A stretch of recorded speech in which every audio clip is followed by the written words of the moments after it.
Vamos lá, mais um outro detalhe aqui. Esse aqui é o tripé do bem-estar econômico, que é muito mais rápido, que aonde vem, aqui começam as boas notícias e a explicação de por que nós estamos com essa sensação de bem-estar econômico. Que não é à toa, não. Tem explicação. É crédito, que nunca tivemos nesse país, desejo de tomar até pela estabilidade, ninguém queria emprestar porque tinha medo da inflação, oferta de produto, que nós temos oferta hoje, e desejo de consumo. Que isso é uma coisa, essa talvez seja a melhor notícia que se tem. Se o brasileiro viver bem e tiver condições, ele vai comprar. Ele está disposto a pagar por coisa de valor agregado. Só não compra mais porque não tem renda para isso. Vou mostrar aqui. Vamos lá. Aqui o desemprego, perdão. Caiu aqui o desemprego. Que é um dado importantíssimo. Tem mais gente trabalhando, mais gente sendo remunerada. Esse é um histórico aqui desde 2009, eu estou pegando todos os meses aqui, para mostrar esse cenário mais recente, né? Aqui já tem um problema.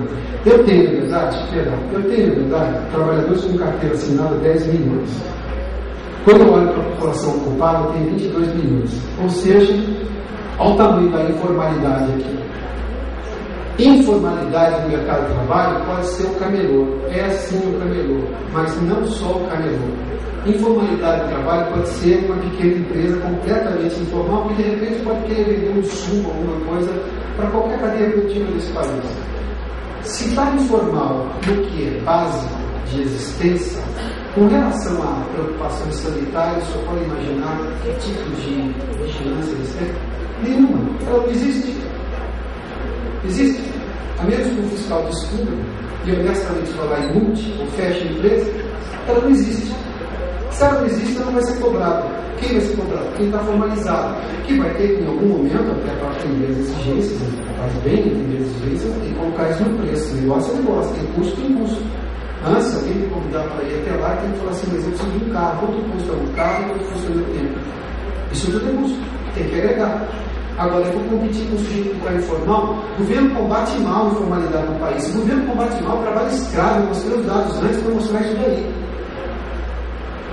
E eu estou falando, os dados todos são do Ministério do Trabalho, esses do trabalho escravo.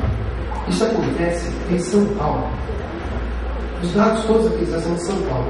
O setor texto de Brás, para quem conhece Brás, uma coisa da rua aqui, mas é tudo na região central. A maior parte deles é bolivianos. Aliciados também bolivianos. Claro, fazem negócio com grandes redes brasileiras, que fazem um negócio chamado quarteirização. Eu sou empresa, né? Sou o segundo. Quem compra, eu não tenho equipe, eu produzo, só que eu não produzo, eu faço com o segundo. Eu tenho um terceiro aqui, não tenho um terceiro envolvido. Esse terceiro é que compra o modelo escravo, ou que repassa o trabalho do modelo escravo. Aqui o salário, outra razão por que o sujeito está comprando carne para fazer churrasco no final de semana e mais outras coisas, porque o salário aumentou o poder de compra. O crescimento de renda média nas regiões metropolitanas está aqui. O Rio teve uma situação melhor, embora seja muito pouco, ainda perto do que poderia ser, Belo Horizonte, Porto Alegre, Salvador e São Paulo. Esse é um dado preocupante. Se eu tenho pouco crescimento no metrópole do país, eu estou atingindo menos gente. Ou a política não é suficiente para atender grandes conglomerações num país que é muito centralizado em cidades próximas do litoral desde o descobrimento. Esse é um detalhe que não é exatamente os mais positivos. Aqui eu vou explicar o porquê que as pessoas estão dispostas a comprar produtos de valor agregado. Elas só vão comprar se elas tiverem um mínimo de condição para isso e não estiverem vivendo uma bolha de consumo. Bolha de consumo histórica, toda bolha é histórica.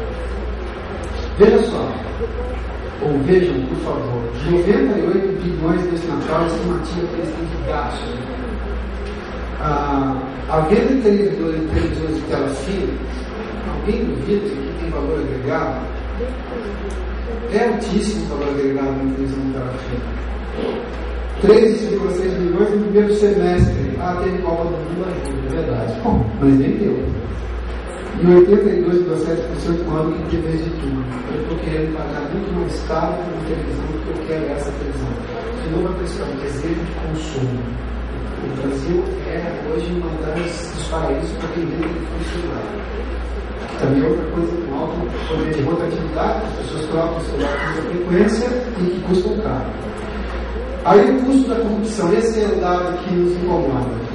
Há uma estimativa, esse Decontec que é da Fiesp, essa estimativa saiu em maio e junho deste ano. 69 bilhões, ou 2,2% do PIB, esse é o custo que eles estimam que a corrupção custa no país. O que isso significa? Que a educação, por exemplo, que tem 34 milhões de pessoas em 2018, educação pública, passaria a ter 51 milhões de alunos matriculados seguramente com boa qualidade. A saúde hoje tem 368 mil leitos, passaria a ter 695. É cálculo matemático mais científico. Renda per capita, que hoje no país oscila em $7.954, subiu um pouquinho, porque valorismo real, você aumenta o valor em dólar, né? Mas enfim, também é uma valorização que nem sempre é natural, porque tem um grau de artificialidade aí. Como também se baixar muito, quer dizer que o brasileiro deixa de viver bem dentro do país. Se tiver comprar coisa em dólar, aí o problema cai. Mas subiria para $9.184 a renda per capita. É algo muito relevante. Eu vou exibir um filme para vocês, que na verdade é um trabalho de um documentário que eu estou fazendo para falar do orgulho de ser brasileiro. Todo mundo que já ouviu a expressão do orgulho de ser brasileiro, me incomoda essa expressão, porque nós brasileiros, evidentemente que temos exceções, mas a média do país oscila muito. Eu sei que tem aqui também influências estrangeiras, mas nós brasileiros temos o hábito de ou nos acharmos o supra-som do mundo ou nos sentimos inferiores ao mundo, dependendo do cenário. E a lógica do orgulho de ser brasileiro é mais ou menos o para frente do Brasil da década de 70, da ditadura militar. Tinha uma série de problemas, mas frente ao Brasil e vamos todo mundo, e a população toda foi enganada, a história conta hoje e deu o que deu. Essa história de bater no peito, aquele orgulho de ser brasileiro, mostra dados todos oficiais. Todos. Que a gente tem que se orgulhar, temos motivos para isso. Claro que temos. Temos porque somos a 9ª economia do mundo. Temos porque nos preocupar, eu não vou nem dizer nos envergonhar, porque somos o índice de desenvolvimento humano 75º. Faz sentido ser a 9ª economia do mundo de ter um IDH que mede exatamente o desenvolvimento humano, acesso a bens óbvios, que ninguém aqui abriria mão, de boa escola, boa educação, boa saúde, enfim, ser o 75º? Não dá para viver com esse ufanismo. É preocupante um ufanismo como esse. Porque a minha preocupação, e me permito individualizar o discurso agora, a minha preocupação é ter que meu filho não tenha que discutir os mesmos assuntos que eu. Se meu filho um dia estiver aqui, nessa condição, vamos imaginar que todo mundo vai estar no mesmo cenário, só que evidentemente sucedido pelos filhos, que meu filho não esteja aqui dizendo que o saneamento básico é ruim. Os senhores que eram filhos aqui, dizer que estão conseguindo vender, mas está com um problema, porque o saneamento básico brasileiro deixa as pessoas sem boa educação, e ele rendimento na escola, se ele rendimento na escola, ele vai ter um emprego pior e não vai estar disposto a comprar outro, mas tem recurso para comprar. Se daqui a 15 ou 20 anos a gente estiver discutindo os mesmos assuntos, a gente não melhorou. É ótimo falar de índices econômicos. A macroeconomia brasileira, a exceção desse número que eu expliquei logo no começo, dessa discotomia contábil do governo, a macroeconomia até aquele momento mostra índices positivos. Os senhores têm mercado esquerdo, os senhores vivem lá, o Brasil é o país da vez, evidentemente. Eu não estou tirando mérito disso. A minha única preocupação é que isso seja de longo prazo, seja sustentável. E alguns índices aqui mostram que isso não vai ser sustentável. Porque eu não consigo viver com apenas uma pequena parcela da população tendo acesso às coisas essenciais. E eu tenho uma maioria que não tem. Porque se eu continuar relegando um universo imenso de pessoas que vivem de saúde pública, de escola pública e de saneamento básico, que moram em bairros onde sequer tem coleta de esgoto, e colocá-los numa ilha diferente da que nós, até por privilégio que estudamos, tivemos chance na vida, vivemos, Isso não se sustenta. É a mesma coisa que viver em condomínio fechado. Alguém consegue não sair do condomínio? Uma hora vai ter que sair. E se eu encontrar um país que tem problemas de segurança, eu posso ser afetado. Mas no condomínio, eu estou seguro. Bom, está seguro no seu condomínio. E depois? A notícia, eu sei que no momento, estou vendendo pessimismo, eu não estou vendendo pessimismo, estou mostrando alguns números. Eu estou dizendo, porque aí eu discuto o que é o pessimista e o que é o otimista. O pessimista é aquele que fala que vai dar tudo errado. Eu não disse isso. O otimista é que essa é a nossa realidade, exatamente o que nós temos que mudar. Para ser melhor, por que os americanos, vamos pegar um exemplo mais fácil, todo mundo adora os Estados Unidos por uma série de aspectos. Eu entendo as discussões ideológicas, eu também entendo demais, é verdade, eu entendo, até por conhecê-los melhor, eu tive essa oportunidade. Por que todo mundo gosta, olha no cenário americano, apesar da crise monstruosa que eles tiveram, e convenhamos, eles meteram os pés pelas mãos, emprestaram mais do que podiam, um nível de segurança enorme. Por que as pessoas ainda admiram, por que os americanos continuam emitindo título da dívida deles, e sempre tem ou um japonês na década de 80 ou um chinês na década de 90 e os anos 2000 para comprar? Porque você olha para o mercado de 300 milhões de pessoas com alto poder aquisitivo, bem-estar social muito acima do nosso, e isso chama-se sustentabilidade financeira e econômica. O sujeito que não está comprando hoje é só um solavanco, mas ele tem uma chance tão grande de se recuperar, e se recuperar volta a consumir de um nível muito mais alto.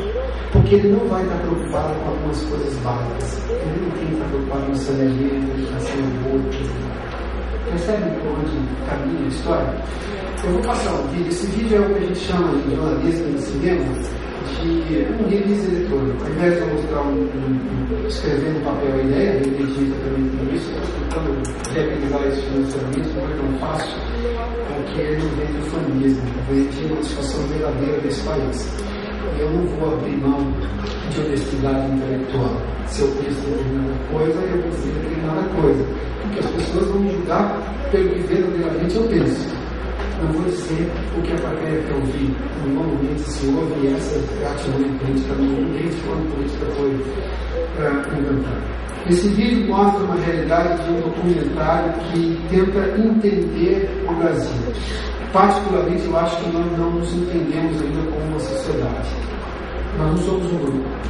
Se as coisas dão errado, o brasileiro diz assim: fomos colonizados pelos portugueses.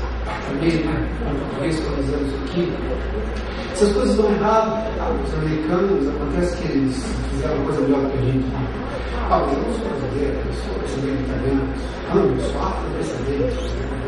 Ninguém parece que ser só brasileiro. Vocês já perceberam isso? Ninguém quer ser só brasileiro. Diferentemente dos irlandeses que foram para os Estados Unidos, todo mundo quer ser americano só, inclusive quem não é. Não vê a hora de ter um green card. Um país em crise. Imagina se não tivesse.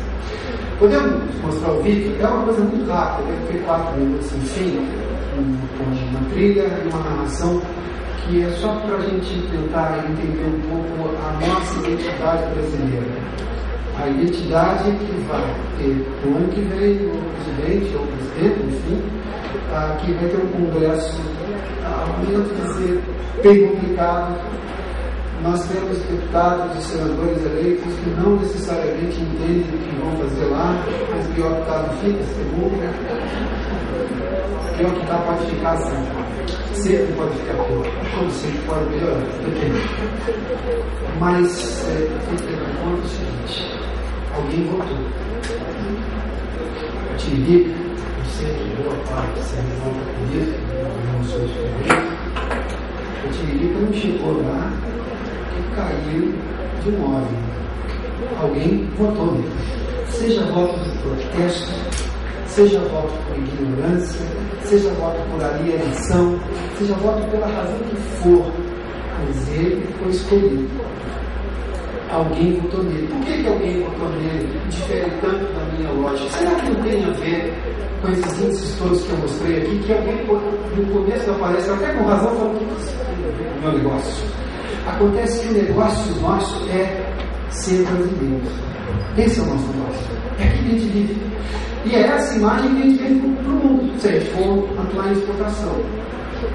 É por isso que a gente vai ser cobrado, pelo que somos.